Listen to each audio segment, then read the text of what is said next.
Hi everyone, welcome to Bonnie Carolee Makes Cards. I have 4 die cut and hot foiled cards today featuring products from Spellbinders. I'm using Glimmer hot foil plates from Glimmering Build a Banner, and all of my details come from the adorable Just a Tweet die set. So here we go. I began by building the banners for all 4 cards. I will be creating 2 different banner designs. For 2 of the cards, the banner will be looped 3 times, creating 3 faces for the sentiments. The other 2 will just have a space for 1 sentiment. I start off by foiling everything that I'll need for all 4 cards. I'm going to be building my banners on 4 different colors of cardstock: lavender, black, white, and pink. So right away I have to make a decision about which color of banners are going to have the more elaborate design. Getting ready to foil the pink cardstock, and I'm going to use matte gold foil. As you can see, I'm using up all my bits and pieces. The foil is shiny side down on the glimmer plates, and it's sandwiched with first the cardstock and followed by the cover plate and the shim plate. The die cutter's platform and plates are removed, and the hot foil platform is rolled slowly through it. The curved die is used to cut all of the sentiments. The straight edged trapezoids are used to cut the shadow detail. I'm going to assemble all of my banners at the same time. I also die cut foam using the curved die. The design of the banner is very dimensional, but adding in the foam just takes it to the next level. After I have my sentiments stacked, then I'm ready to put on the 2 foiled pieces. The single banners are very easy to assemble. When it came time to work on the more elaborate ones, after I had stacked the sentiments on foam, I laid it out. For this banner, in addition to foiling the 2 tail ends, I also had to foil 2 of the longer pieces to represent the back side of the banner. These were adhered together in a zigzag fashion. The video is sped up, and what you are not seeing is that as I am adhering each section, I am holding it in place for just a little while till the glue sets up before I add the next piece. All of the dies used to create the details for these cards are from Spellbinders Just a Tweet. Many of the elements have layered details. The dies are small, and this was a perfect opportunity to use my Sizzix sidekick. My main die cutting machine is not on my work surface, which means that I have to make a trip to it. This itty bitty die cutter suctioned well to the glass craft mat and saved me a lot of time. I am now working 1 card at a time, building my elements as I go. For some of the tiny die cuts, I find it easier to manage them by using a jewel picker. Except for 1 card, I kept my color palette pretty simple. The background panels for all of the cards were created using Spellbinder's lovely card creator. This is a gorgeous die cut that I've used in a number of cards. So as you've probably gathered, this is the card where I went all out with the colors. After securing the banner, the foam-backed bird is adhered to the top of it. I made sure that glue went on the beak so that a stem could be attached to it. The larger, complex stem was put in place so that the design could be built around it. And a little bit too much glue on there, so I just wiped it off on a paper towel. So now for the floral elements. I use a small foam back square for the flower that's going to be attached to the stem that the bird is holding. The rest of the flowers are adhered directly to the card. With all the leaves in place to round off this design, I'm ready to wrap up with a few sparkly embellishments.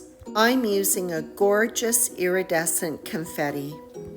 All of the confetti will be topped up with Nouveau drops. A touch of vintage bohemian teal is added to the flowers, and all of the other confetti is topped up with Jewel Drops key lime. A small dot of black Nouveau drops finishes off the bird's eyes and the bottom of the stamens on the flower. For the second single-faced banner card, I will be working in lavender, white, and the foiling is done in silver. Like the first card, I begin by constructing the bird.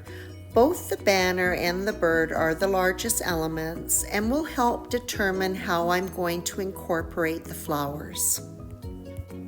There are a number of die cuts for this bird. The layering die cuts add beautiful detail. Just like I did in the first card, the body of the bird will be die cut from foam just to give it some added dimension as it sits on the card.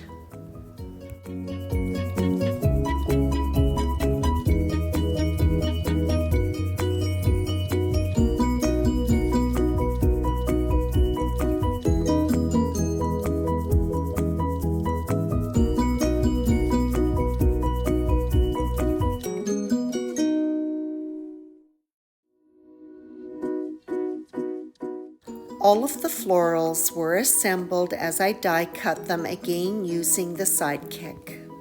I don't think I've used it so much in one session as I did with these cards. So I'm ready to put it together, and on goes the background from the lovely card creator onto an A2 size card base. I then position the banner.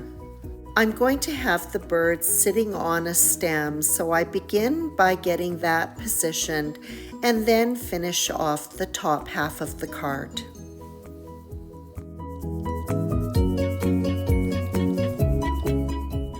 The complex stem used in the bottom half of the card will help with the positioning of the flowers. I finish up with the placement of the leaves. The green helps to break up all of that lavender and white. Iridescent confetti is used in the center of the flowers and also to add some additional sparkle around them. A dot of black Nouveau drops finishes off the bird. Jewel Drops tops up all of the confetti. Pale periwinkle is used on the ones in the background, and for the center of the flowers I use key lime. These drops dry translucent and combined with the iridescent confetti are really gorgeous. These final two cards will be assembled side by side. I begin by placing the background on the card bases. I don't want any glue oozing out from the die cuts, so as I apply the glue around the edge of the panel, I do so in a very steady but thin stream. These more complex banners will definitely take center stage on these cards. Before adhering them to the panel, I make sure that all of the die cuts are flush where they have been joined together. I'll be using just one of the flowers for both of these cards. Everything is die cut and then assembled at the same time. The gold stems form the structure for the floral images and are adhered first. On the pink card, the flowers will nod, whereas on the white one they will be upright. The gold leaves fill out the florals and frame the sentiment. All of the flowers on both of these cards have been mounted on white sheet foam die cuts. This die set also includes a couple of small circles that I will use to accent the leaves that frame the sentiment and embellish in the background. Of course, I have to add some sparkle in there, so on go the iridescent confetti. Both the confetti and the little gold circles are topped up with Nouveau Crystal Drops Morning Dew. The open flower at the bottom of the card is embellished with gold confetti. The flower center of this flower and the ends of the stamens on the ones at the top of the card are finished off with more morning dew. And that wraps up this set of 4 cards. Foiling and die cutting do go hand in hand to make beautiful and unique cards. Spellbinders, Just a Tweet, and Glimmering Build-A-Banner are really gorgeous sets that complement each other very well. I hope you enjoyed this video. If you did, please subscribe to me at bonniecarolee.com or my YouTube channel. As always, I appreciate your visit.